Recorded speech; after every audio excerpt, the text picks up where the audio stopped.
Good afternoon, everybody. I'm here to share with you how to do mitered corners on a table scarf or any straight edge that you would like to do mitered corners on, especially on something that has like a double folded hem.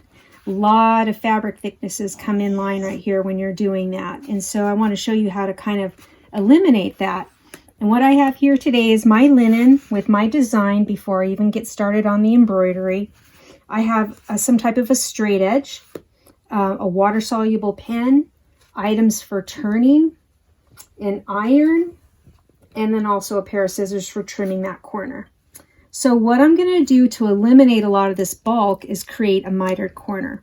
I'm going to take my straight edge and I'm going to go from the top of this corner down to the bottom of that corner and just make a simple mark in my water-soluble pen. I'm also going to make just a little reference note for the fabric underneath here, open it up, and then create another simple straight edge line. And these are just guidelines. What I'm going to do now is completely open up this whole corner. Get it flattened out a little bit for myself. I'm going to take my straight edge and I'm going to just continue this line up here to the top. And then also continue down here to the bottom of that corner. And you notice we have a wonderful little kind of triangle cut here.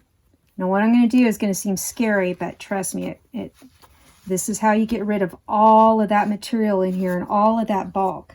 You're going to take your scissors and you're going to cut within 1/4 inch of that reference line that you just drew, that guideline.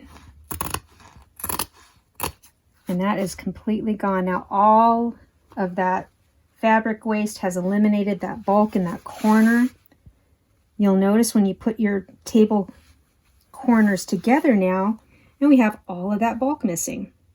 What we're going to do next is turn right sides together, match up that corners, and then this is going to be our sewing edge, which I'm going to show you right now. Okay, so we moved over to the sewing machine. And again, we have those corners together. We can even see our little guidelines right there. We're going to kind of match those up. And now we're going to sew 1/4 inch, or even a little bit more or less is fine. Put that underneath here. Get right at our corner. And we're going to sew all the way down. All right, I'm going to take it back to the sewing table. All right, so we're back here at the sewing table. I'm going to trim that corner there. And then what I'm going to do is I'm going to press open this seam. Take my fingers in there and wedge it open for myself. Get it nice and flat. And before I get rid of those guideline marks, I'm just going to make sure this turned out okay. Open it up. You could trim a little bit more if you need to, but I think we're fine. And turn it right side out again. And if you need to catch that little corner, having some type of a tool that's not going to punch through is great. So we did right there. And then now we have a nice flat seam that we're just going to press open. And that is how you do mitered corners on a double folded hem, and it eliminates a lot of bulk. And in the front right here, we're going to do the stem stitch as kind of a decorative edge. And that's it.